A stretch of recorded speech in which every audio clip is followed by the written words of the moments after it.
ముందుగా వేదిక టీవీ ప్రేక్షకులకు స్వాగతం. వేదిక టీవీ చేపట్టిన సర్వేలో భాగంగా ఈరోజు జన్వాడ గ్రామము శంకరపల్లి మండలానికి రావడం జరిగింది. ఇక్కడ ఉన్నటువంటి ప్రజలకి రేవంత్ రెడ్డి గారి పాలనపై వారి అభిప్రాయం తెలుసుకునే ప్రయత్నం చేద్దాం. నమస్తే సార్. నమస్తే సార్. మీ పేరు సార్? జ్ఞానేశ్వర్ సార్. ఏం చేస్తుంటారు సార్? క్యాజువల్ వర్క్ చేస్తాం. రేవంత్ రెడ్డి గారి పాలనపై మీ అభిప్రాయం ఏంటి సార్? రేవంత్ రెడ్డి పరిపాలన అంత ఏం బాగలేదు. ఏది 5-6 హామీలు అన్నాడు. హామీలు అంటే ఒక బస్సు ఒకటి ఫ్రీ బస్ అన్నాడు, అది ఆధార్ కార్డు. కరెంట్ అనేది ఒకటి ఫ్రీ ఇచ్చిండు. ఇంకా వేరే హామీలు అనేది ఏం కాలేవు. ఇక మళ్ళీ ఇప్పుడు 400 హామీలు అన్నాడు, ఆ హామీలు కాలేవు. ఈ రైతు బంధు అన్నాడు, రైతు బంధు కాలేదు.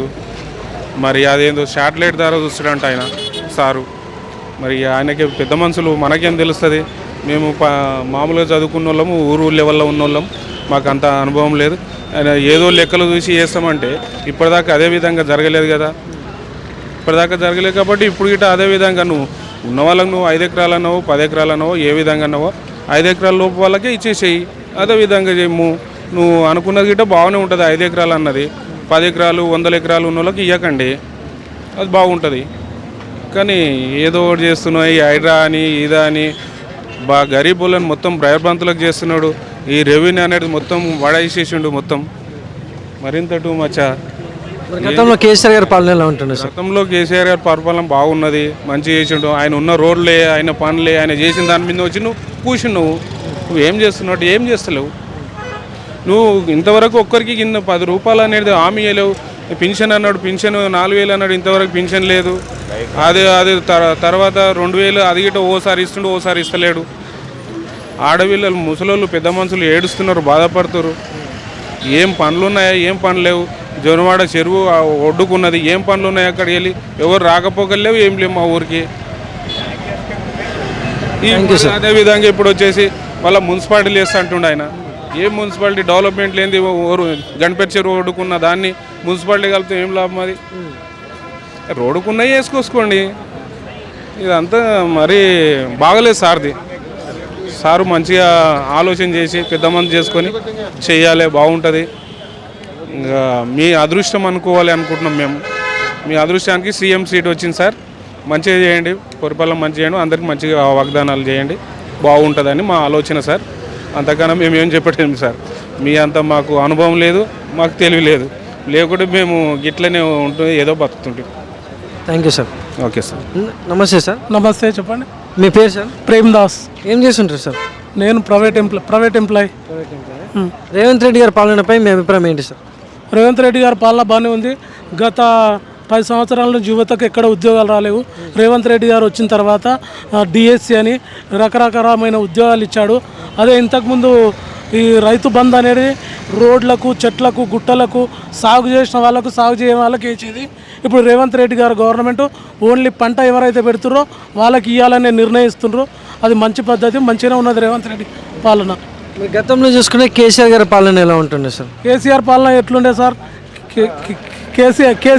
కేసీఆర్ గారు రోడ్లకు ఇచ్చేటోడు, పైసలు గుట్టలకు ఇచ్చేటోడు, అన్నిటికీ డబ్బులు ఇచ్చేటోడు.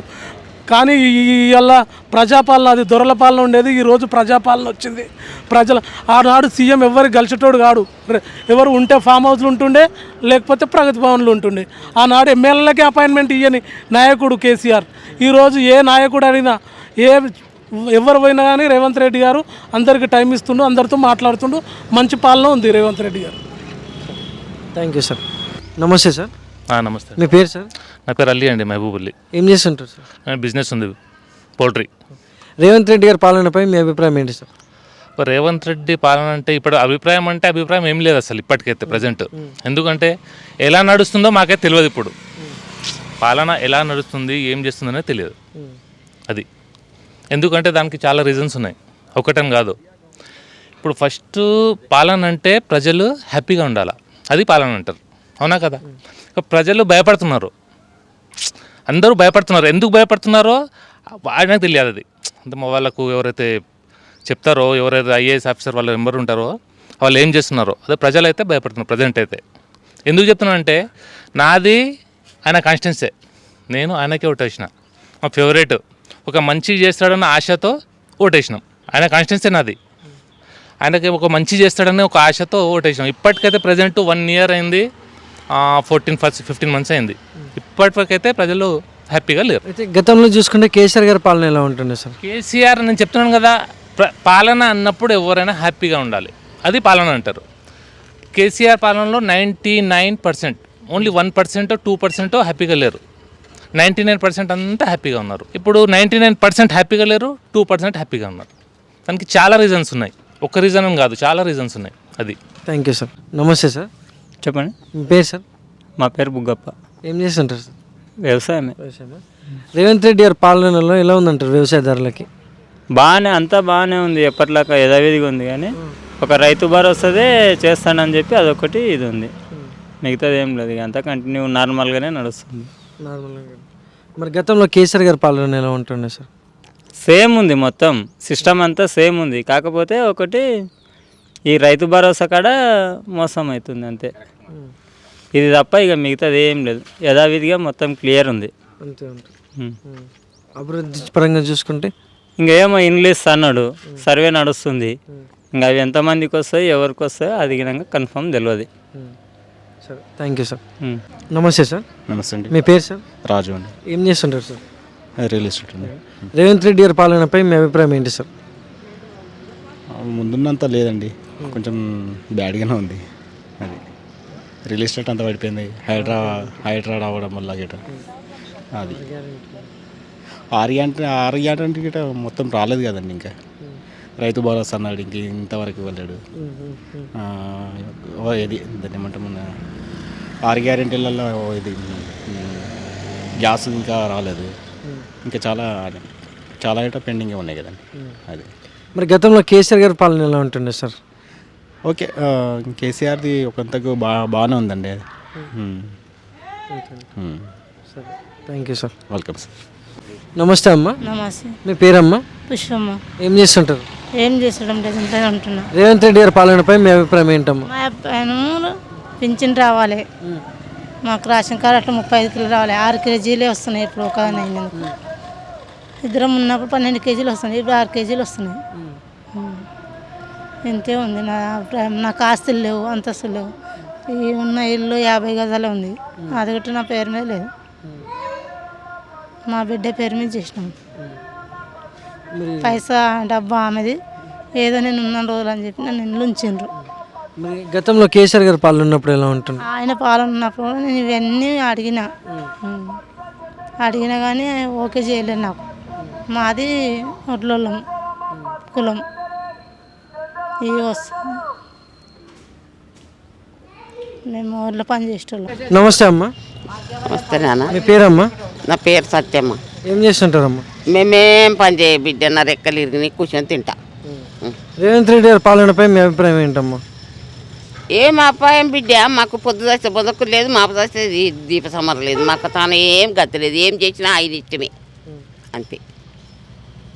నమస్తేతో అని చెప్తున్నా, మాకైతే ఏం చేసింది లేదు. ఒక్క పోరడు ఉన్నాడు, పోరని కూడా ఏం చేసింది లేదు. 2,000 పింఛన్తో బతుకుతున్నాం, ఏం చేస్తాం? ఇంకేమన్నా అడిగేటట్టున్నది అయి పెద్దలు మేము పోయేటట్టున్నాం అంతే, ఇంకేంటి. మరి గతంలో కేసీఆర్ గారి పాలనలో ఉన్నప్పుడు ఎలా ఉంటుండే? ఇక ఆయన చేసిన ఈ 2,000 పింఛన్ బిడ్డ, ఆ పింఛన్ మీద బతుకుతాం. ఆయన చేసిన ఉద్దారకమే గది, ఇంకేం లేదు బిడ్డ. ఏం చెప్పాలి చెప్పు, ఉన్న గతి గది ఉన్నది. ఇక ఏం చేపించినా ఏం చేస్తాడో ఆ సారు, ఇక ఆయన ఇష్టం. నేను ఎండవెట్ల సత్యమ్మ, నా ఇంటి పేరు కూడా చెప్తున్నా. నా గతికి ఇంతకున్నది. ఇక ఏం చేయించినా మీ ఇష్టమే, మీరేం రాసిచ్చిపోతారో మీరు ముందు రాసిచ్చిపోవాలి మీ పేరు. ఇక మేము ఈ అల్ల గిట్లా మాట్లాడలే మా పెద్దమ్మ, ఇక నీకు గిది చేసినమే, ఇగో నా పేరు గిది అని రాసిచ్చిపోతే అది మాట్లాడుకుంటా. నమస్తే సార్. మీ పేరు సార్? మా పేరు కృష్ణ. ఏం చేస్తుంటారు సార్?